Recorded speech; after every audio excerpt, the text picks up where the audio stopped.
Alright, I had to get my book merch on to talk about all my books I read. You can see it is Valaris from the best book series of all time. Will not take any criticism. Yeah. Hey guys, it's Alex and welcome back to the channel. So it has been a while, I think like 2 or 3 months since I've done a book review. So I think I have about 2 months to catch up on. So I've got all my books scattered everywhere. Someone wants attention right now. Hey, let mom film for a second, please. Okay, so the first book I read is actually not a physical book. I will put it right here. It was an audiobook on Spotify Premium, and it was called The Fixer-Upper. This book was really cute. I honestly just wanted like a nice palate cleansing rom-com when I listened to this, and I think during this time as well, my commute was just extra bad to work. And I really liked it. It was really cute. I don't think I would like it as much if I had to read it. I think listening to it and hearing the accents made it that much better because it is set in London. The British accents and just the poshness of the characters really made the story that much better. So I would definitely recommend. I'd probably give it about 4 stars. It's just a cute rom-com. You know, sometimes you just need like a good palate cleansing rom-com. Oh my God.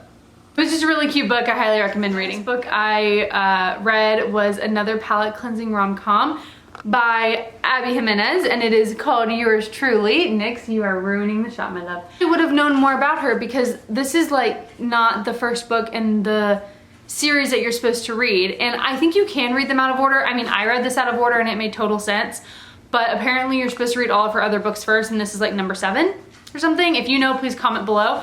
So, but I really liked it, and so now I have to go back and read all of her other ones. I want to. They all sound really good. It is basically about these 2 characters. They're both doctors. One, the main girl, Brianna, is up for a promotion at her hospital. I think it's to become like the chief surgeon. But then a new guy rolls up into the hospital, and he's also being considered for the chief surgeon. And there's a whole lot of other stuff that goes on, but now it's like not academic rivals, but like workplace rivals to lovers. It's really cute. I read Is a Beast. Can anyone guess what book is this? Like it just sounds nice and thick. Yes, it is Crescent City, the first book in the Crescent City series by our lovely girl, S.J. Moss. I was actually really scared to read this because a lot of people say that it's slow and it's just not their vibe, and they like ACOTAR and Throne of Glass. I don't want to get into this because I don't want to spoil anything because I don't know what me saying will spoil it. So you have Bryn, and one of her friends is brutally murdered. And so I know that was a lot to start off with. This girl named Bryn, her friend was brutally murdered, and basically the whole book is about her pairing up with this really broody, like annoying guy. Not annoying, I love him, but this broody guy that kind of comes off as a jerk. They have to team up together and they have to figure out who's behind the murders, and obviously there's so much more that goes on to a Sarah J. Maas universe, but that is the premise, and it's urban fantasy. To about here, I wasn't the biggest fan. I really wasn't. This made me a big fan. I have the second one up there somewhere, and that's gonna be one of the next books that I read for the summer because I really liked the series. It just took me a long time to grasp the hype behind it. Other books are romantasy, set like in a long time ago, and this one is your urban fantasy. So they have showers, they have cell phones, there's clubs, there's like that just threw me off at first, but I actually ended up really liking it. The third one did just come out, I believe around Christmas time or the beginning of this year, but it didn't come out in this like aesthetically Barnes & Noble edition. And I have the second book in this edition, but it's blue. And so I'll probably read the third one on my Kindle and then buy the hard copy when it comes out in this pretty version. But yes, I'd probably give this a 4 out of 5. It's Sarah J. Maas. Like, you can't go wrong. Next book I read by one of my favorite thriller authors, and that's Alex Michaelides, and it is The Fury. If you haven't read him yet, he's probably most known for The Silent Patient. That is one of my favorite books of all time. It's probably my favorite thriller of all time. He also wrote The Maidens, which was good, but it wasn't like The Silent Patient level. This one I would say is right around The Maidens. It was good, but it's just reading The Silent Patient first, like nothing's gonna top it, and I'm judging all of his books and comparing them to The Silent Patient, and I know I shouldn't do that, but like I can't help it. Told from the perspective of a friend of a really famous movie star. Is the movie star murdered? A few months since I've read this, okay? Murder when they go to this island in Greece, and it's a really cool spin on the narrator. I'm pretty sure it's the friend, but the way the character like checks in with the audience and makes like funny jokes at the audience. So yeah, it takes place on Greece. It's really, all of his books have like a Greek element. Also really cool, like The Maiden, Silent Patient. And if you read his other 2 books, those characters make cameos in this book, and they're in cameos in all of his books. The next book I read is the 3rd book in the Broken Blade trilogy, and that is called A Vicious Game. The way this book ended does make me think there's gonna be another one, so I don't think it's a trilogy, but for right now, it is. This one, I don't wanna go into what's happening because it's gonna ruin the first 2 books. They're romantic-y, it's very good. Basically the first book, A Broken Blade, was about this assassin for the king, and she's trying to track down this guy called the Shadow, but she ends up meeting the Shadow and working together with him and maybe a few other things. So anyway, this is the 3rd book in the series, and I highly recommend it. It's a lot of romantasy, a lot of magic, a lot of, you know, plotting, a lot of scheming and manipulation of like overthrowing a throne and all that stuff. So if you like that kind of stuff, you'll definitely recommend, I would definitely recommend this series. What is a book review video if I don't have a Kristen Hanna book? So I read True Colors by your girl Kristen Hanna, and chef's kiss. Kristen Hanna can't write a bad book. And here's the thing, all of her books are not plot driven. Like, they're thick. They're thick books, and there's not a lot that like happens. Sometimes it's just steady plot, but it always just pulls you in. It's always so good. This one is about these 3 sisters, the Gray sisters, and they lived on a farm with all these horses. Their mom dies, and one of the sisters basically falls in love with this like rebel that moves to the town. Not a lot of people like him because in this area of Washington State, they're very traditional. This guy has like tattoos. They think he's a troubled kid, and she ends up falling in love with him. It's a very interesting like relationship ring of all the sisters because it's very toxic, but also it could be very realistic to what sisters are today. I'm not like that with my sisters, but I mean, we do fight, and so it is a really good representation of how sisters fight. This girl that falls in love with the boy, like I was saying, the tattooed boy, he gets pinned as guilty for a murder that he might or might not have committed. That basically goes up until here in the book. And then from here on, it's part 2, and it's skipped like 15 years later. I'm not gonna spoil it, but I would definitely recommend it. I always recommend Kristen Hanna. You will be crying. It is so good. If you're not living under a rock, you would have seen that Bridgerton season 3 just dropped like a week ago. And that is following Colin and Penelope's story. And that is actually book 4 of the Bridgerton series. And I did read Colin's story. And this is book 4, but it does follow season 3 because we skipped Benedict's season, and I think he's getting season 4. But anyway, I digress. So I'm saying Mr. Bridgerton, and it's all about Penelope and Colin's love story. I mean, I don't think that's spoiling anything. I will say though, if you've seen the series already, the series does take place in real time. So it's like right after season 2 timeline. In the book, it's like 15 years after season 2, and Penelope's like in her 30s. And I don't know the way Netflix is gonna do it because Netflix is giving us 4 episodes and calling it part 1, and then we're getting part 2 next month. I don't know if part 2 is gonna be the 15-year timeline that this book follows. I'm very interested to see how they do it, but the book is really well written. Obviously, Julia Quinn, Bridgerton, I mean, it gets the hype for a reason. I really liked Colin and Penelope's story. I think I like them a little more than Benedict.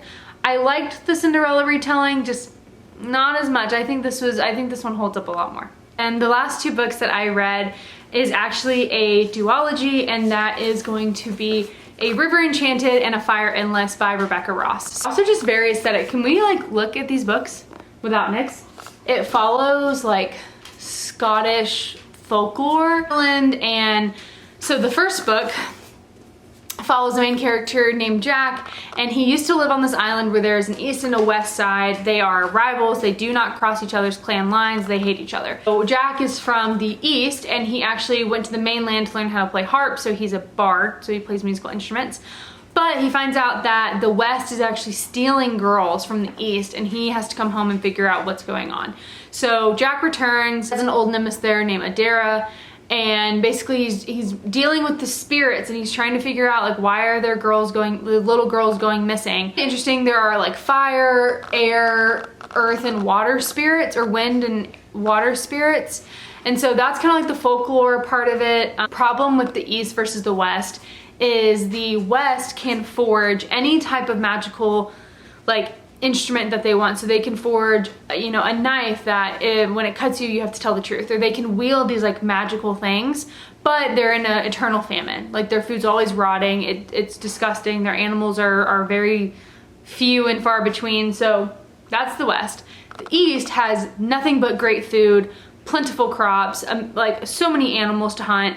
But anytime that their people can wield a magical instrument, or like, let's say like a plaid jacket that they can wear that'll keep them safe or whatever, whoever wields it slowly dies. Not like at that time, but it wears on them over and over and over again until they just can't handle it. I will say this first one, I would probably give it like a 2.5, 3 out of 5.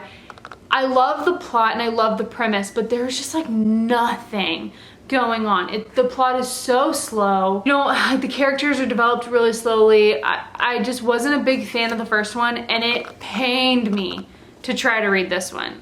Then when I got about this far in, it picked up and it got really good. So you got to see more of the West Side, and you got to see like battles and duels, and you got to see more of like their kingdom and the crown and the royalty, and it took more of a Game of Thrones Outlander switch instead of just like a fairy tale folklore switch. But this one went very like Game of Thrones Outlander, that kind of vibe, and I really like that more, and I think it's just because it has more plot. Together I would say they're probably like a 3 out of 5, this being like a 2, this being like a 4.5.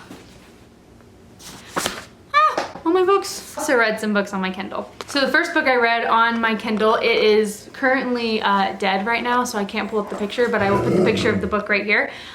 Is a Frida McFadden book called Never Lie. Frida McFadden is probably one of my favorite authors other than Alex Michaelides. And this book is about a psychiatrist, I think. I think it's a psychiatrist. Honestly, I don't remember a lot from this book. I just remember it being really good. The psychiatrist, famous psychiatrist, sees these people in her home. There's one that becomes really creepy and really obsessive and also a little aggressive. And then she doesn't live there anymore. The psychiatrist moved out. And now this couple, it starts off with the POV of a couple that's going to look at this house to buy it. Well, the couple gets stuck in this house overnight because it's snowing, they can't leave, and as they're living there, they're slowly learning more about the house, finding secrets and learning, you know, maybe they're not alone, maybe someone's in the house with them. And then you also get the dual POV of the psychiatrist. It was really good. Frida McFadden literally never misses, and I would give it a 5 out of 5. The next book I read on my Kindle is The Last Mrs.Parrish. This book was really good. It was recommended to me by my old boss, and it's also a thriller who is basically down on her luck, or she has a secret and she's in use of a lot of money. She befriends a very rich wife who's married to a very successful businessman, and she befriends this woman in high society with the intent of stabbing her in the back and taking her husband. I think that's good of a hook as any. It's really good. There's a lot of twists and turns. You get dual POVs. It's really similar to The Housemaid by Frida McFadden. If you like that, you will definitely like Last Mrs.Parrish. The next book I listened to was an audiobook, and that was The Last Lie Wins, or The First Lie Wins, whatever it was called. Honestly, I would probably give this book like a 1 out of 5. It was poorly written, even though I listened to it. It was poorly written. The plot was all over the place. It basically, if I can remember, it follows this girl who works for this guy that she's never met before. It's kind of like a secret, not gang, but like secret ring where like she gets a task from this secret guy, and he's like, you know, this is your target. You need to go become his girlfriend and whatever, take this from him, exploit him. It's really weird. It's a good idea, but like it was poorly executed, and then the ending was just all over the place, and it wasn't good. It wasn't good. Listen to it if you want. It was pretty long for what it was. I think that whole thing could have been explained in like half the book, but yeah, it wasn't my favorite. Okay, and a book I'm sadly going to say that I DNF'd was Icebreaker. If you like this book, I don't know how to say it nicely. There's like 3 different types of books. There's like educational books, like your biographies, your memoirs, your whatever. Then you have like your really good reading, like your fantasy, your very well written, they get awards, they're nice. And then you have like your trash books. Not in a bad way, some of them are good. But I would compare it to like a documentary, like a Oscar-winning movie, like Keeping Up with the Kardashians. It's good, it's entertaining, but it's also trash. And so this one I would put in that category, but I would say that it's at the bottom of the category. It sucked. It was so cringy. I think it follows 2 college students. One's a figure skater, one's a hockey player. The figure skater's rink breaks because of a prank that some person pulled in college, and their rink broke, so now they have to pair up with the hockey players and use their rink. It's just like weird sexual tension. There's like a guy that she has sex with, but they're like platonically friends. It's just, that's not college. That's not college. And it's written by someone who I could have argued never went to college, and it's just basing it off of what they think they know. It's so unrealistic and it's so cringy, and it's just, I'm sorry if you like the book. It's my opinion. You're entitled to your own opinion, but I would give it like a 0 out of 5. Last book I read, which was also on my Kindle, is called Hate Mail. I got this on the Amazon Prime Day sale, and it was 99 cents, and it was so worth it. It was so stinking cute. It followed 2 characters who, when they were in 5th grade, the guy lived in California and the girl lived in, I think, Oklahoma, and they became pen pals. They wrote to each other, but every single letter they wrote was like hateful. And it became a joke back and forth with each other. And so they would jokingly write hate mail to each other, and then they grew up, they moved to different cities, and she's basically still trying to get in touch with him after all these years. But she also meets this guy in her apartment building, and he's also like Mr. Perfect. Let's just say that out there. He's the best. She falls in love with him, but she's also on this quest to like find this guy because he wrote her and he didn't put a return address. And so she's like, I will not let him get the last word. I have to figure out where he lives. And so she's trying to find him while she's falling in love with this guy, and it's really good. It's also a very cute rom-com, palate cleansing book, and I would definitely recommend it. Hopefully you found some good books. I'll link all of them down below. And yeah, if there are any books that you recommend or any books that you've read recently that you loved or hate, comment them down below. I'm always looking for good recommendations. This is only like 1/4 of the books Will and I own. We have like 10 other bookshelves, and we're on a goal to have 1,000 books, because then we become a registered library. And how cool would it be to have a registered library? I want, whenever we move into our actual house, I want to have an entire library room, because I think that would just be absolutely amazing. But anyway, thank you guys so much for watching the video, and I'll catch you guys next time. Bye.